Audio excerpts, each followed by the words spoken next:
Alhamdulillahi Rabbil Alamin.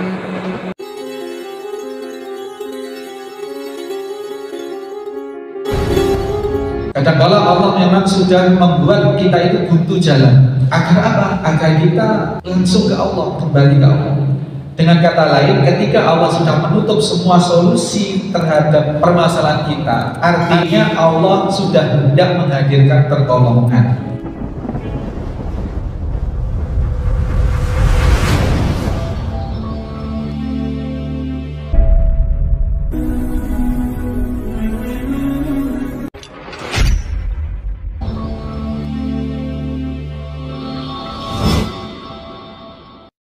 Bismillahirrahmanirrahim. Assalamualaikum warahmatullahi wabarakatuh.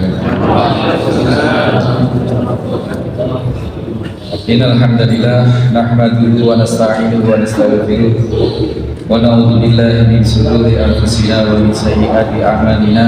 May yahdihillahu fala mudilla lahu wa may yudlil fala hadiya lahu.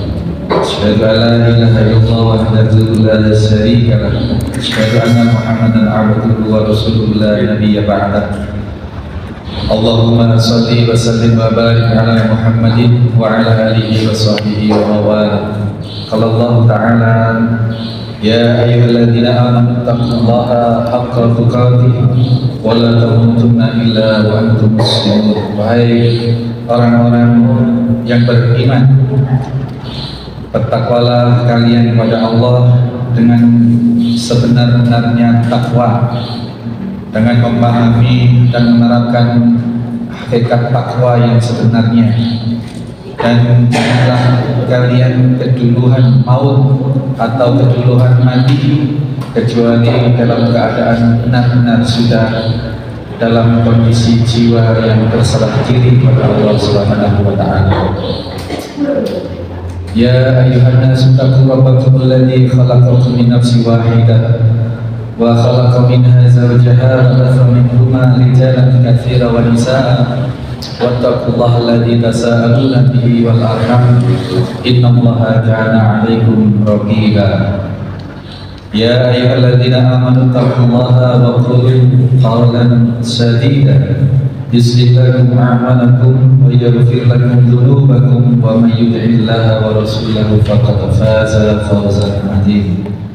Kemudian qala al-akhar, berkata orang yang lain lagi setelah satunya selesai, Allahumma innahu kanat ibnatu ammi. Ya Allah, sesungguhnya aku memiliki sepupu. Ibnatu ammi itu anak perempuan dari paman. Kanat ahabban nasi ilayya, yang sungguh sebagaimana manusia aku sangat senang, aku sangat mencintai dia. Wa fi riwayatin kuntu uhibbuha ka'ashatta ma yuhibbur rajul nisa. Dalam riwayat ini dikatakan bahwa kecintaannya ini sangat-sangat suka, sebagaimana suka atau cintanya seorang laki-laki terhadap seorang perempuan. Cintanya laki-laki pada perempuan ini ya di dalamnya ada syahwat dan lain sebagainya yang pasti, Pak. Fa'aradtuha ala nafsiha, dan aku menginginkan dirinya, dalam arti menginginkan tubuhnya, menginginkan untuk berhubungan badan atau berzina dengannya.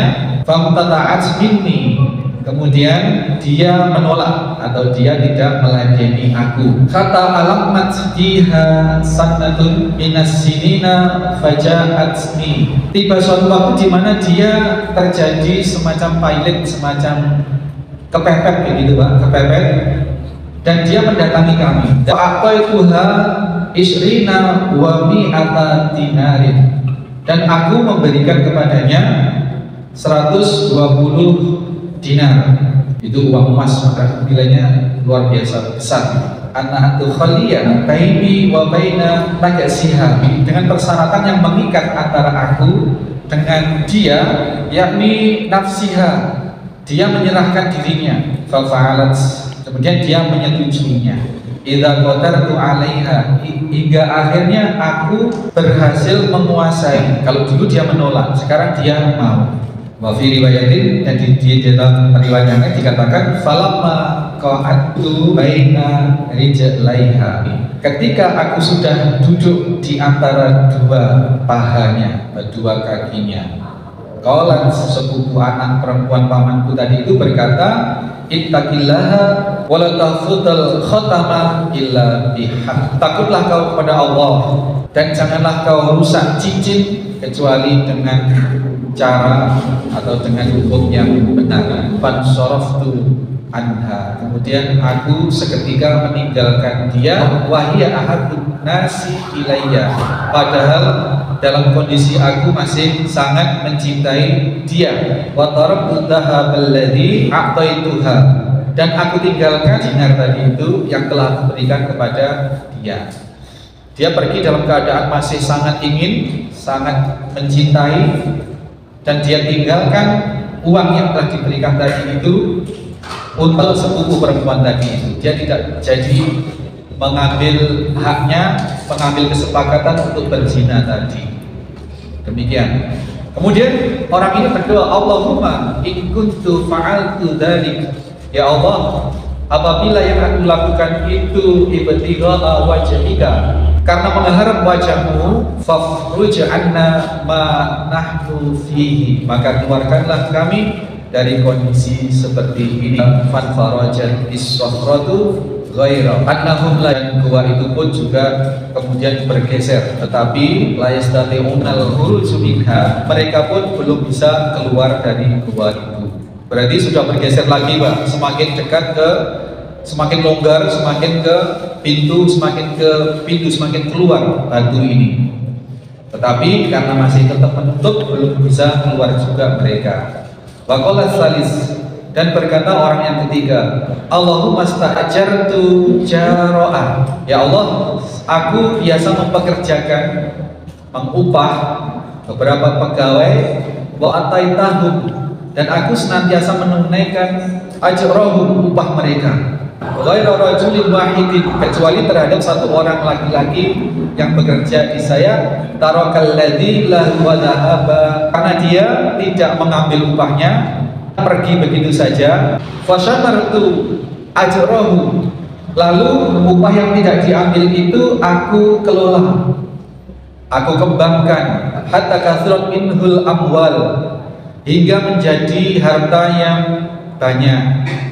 Faja'ani ba'dahin, setelah lewat beberapa masa, dia orang ini datang kepadaku. Faqala, dan mengatakan, ya Abdullah, wahai hamba Allah, addi ilayya ajri, berikan upahku yang belum saya ambil dulu kepadaku. Nagih, Pak. Fakultu, maka orang yang berdoa di dalam doa ini berkata, aku jawab, kulu ma tara min ajrik, semua yang kau lihat itu adalah upahmu, minal ibili wal baqari wal ghanami, yang kau lihat itu semua unta, sapi, kambing yang sudah ada di lembah itu semua milikmu, semua upahmu. Warrokik, dan juga pegawai-pegawainya itu yang merawat itu budak-budak milikmu semua. Masya Allah, ya. Maka orang ini kaget dan berkata, faqala, orang itu berkata, ya Abdullah, la yastaziddi, ya jangan kau mengolok-olokku. Jadi dijawab dengan harta yang banyak tadi itu, dia nggak percaya. Ya Abdullah, la tastahziddi, janganlah kau mengolok-olok aku seperti itu, upahku nggak seberapa tuh. Fakultu, maka aku jawab, la astaziddik, aku tidak mengolok-olokmu wahai pekerja. Fa'akhadahu, dia mengambil kullahu, mengambil semuanya. Fastaqahu, dan menggiring, membawanya pergi. Falam yatruk minhu syai'an, dan tidak menyisakan sedikit pun, Pak. Sapi-sapi, unta-unta, sak lapangan, kambing-kambing dengan pekerjanya digiring semua, dibawa pergi, tidak menyisakan sedikit pun. Maka orang ini kemudian berdoa, Allahumma in kuntu fa'altu dzalik. Ya Allah, apabila yang aku lakukan itu benar karena hanya mengharap wajah keridhaan-Mu, ibtigha'a wajh fafruj anna ma nahnu fihi, maka keluarkanlah kami dari keadaan terjebak di dalam gua ini. Fanfarajat is-sakhratu fakharaju yamsun, maka terbukalah, bergeserlah batu itu, kemudian mereka bisa keluar. Yamsun, keluarnya dengan berjalan, tidak lagi miring-miring, tidak lagi gelongsor-gelongsor, keluarnya dengan berjalan, menunjukkan bahwa pintu gua ini terbuka 100%. Muttafaqun alaih. Ini hadis diriwayatkan oleh Bukhari dan Muslim juga meriwayatkan dan sahih kedudukannya. Ini sekilas kalau kita menyimak dengan seksama dari penerjemahan dari isi hadis ini saja, kita sudah mendapatkan sangat banyak gambaran kebaikan. Maka hadis ini kemudian disyarah oleh beberapa ulama, memberikan makna atau mengambil faedah-faedah. Kita terbitnya 19 ya Pak, jam berapa? Jam 5.19. Kita untuk sholatnya mundur 10 menit, jadi kita untuk sholatnya 29 ya, masih ada waktu sedikit. Kita komentari hadis ini sekilas, bahwasanya apabila seorang mukmin itu berada dalam kesulitan, hal pertama yang dilakukan adalah meminta pertolongan kepada Allah Subhanahu wa Ta'ala. Misalkan Pak, terjadi kesulitan, jarang di antara kita yang langsung bagaimana kita berserah dulu kepada Allah. Ya Allah, terjadi kesulitan, maka dia berdoa. Hadis ini mengajarkan bahwasanya ketika upaya manusia ini sudah habis, maka tidak ada harapan lagi kecuali hanya Allah. Kadangkala Allah memang mementokkan jalan kita, Pak. Kadangkala Allah memang sudah membuat kita itu buntu jalan. Agar apa? Agar kita langsung ke Allah, kembali ke Allah. Dengan kata lain, ketika Allah sudah menutup semua solusi terhadap permasalahan kita, artinya Allah sudah hendak menghadirkan pertolongan. Nah, sehingga kalau kita paham semacam ini, kenapa kita tidak ambil jalan pintas? Kenapa kita capek-capek dulu cari solusi yang aneh-aneh dulu, baru setelah mentok, kenapa baru itu kita ke Allah gitu. Kok tidak kita balik? Kita ketika mendapati satu musibah atau satu kebuntuan, kita harusnya langsung kepada Allah. Kita harapkan apa? Allah segera memberikan jalan, sehingga step atau langkah pertama yang kita lakukan tadi itu sudah merupakan jalan keluar dari Allah, sehingga kita tidak kehabisan energi, tidak kehabisan waktu, biaya untuk mengupayakan solusi versi kita. Tapi ketika solusi itu tadi sudah kita landaskan, kita dasarkan dari atas pertolongan dari Allah, maka semua langkah yang kita jadikan upaya untuk memperoleh solusi tadi itu merupakan bagian dari jalan yang diberikan oleh Allah, dengan pengharapan akan segera tercapai. Ini jadi banyak beberapa faedah, termasuk berbakti mengutamakan kedua orang tua dari keluarga. Jangan sampai orang tua kita terlantar meskipun keluarga tidak diutamakan. Ini diantaranya. Kemudian meninggalkan kemaksiatan. Ini beberapa faedah yang sesungguhnya kalau diuraikan satu pertemuan, ini kalau saya yang punya rutin kajian rutin setiap pekan itu Pak, ini bisa menjadi antara 4 sampai 5 muajahah, 5 pertemuan. Tapi karena di sini sebulan sekali, ya kita ringkas, kita selesaikan 1 kali pertemuan ini saja.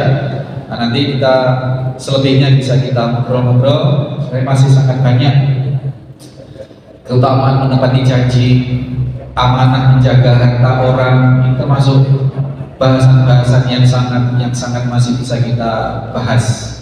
Dan ikhlas merupakan satu tali keselamatan di dunia, merupakan jalan kehidupan seorang muslim, seorang mukmin di dunia maupun di akhirat. Ini saja poin-poin yang bisa kita sampaikan, yang sebenarnya setiap poin itu membutuhkan pembahasan yang dalam dan masih sangat banyak yang bisa kita ambil faedah. Mudah-mudahan yang sekilas ini bisa cukup memberi gambaran terhadap pengajaran baginda Nabi yang dinukil oleh Al-Imam An-Nawawi di dalam kitab beliau Riyadhus Shalihin menutup bab ikhlas baik dari dunia. Subhanallahumma wa bihamdika asyhadu an la ilaha illa anta astaghfiruka wa atubu ilaik. Assalamualaikum warahmatullahi wabarakatuh.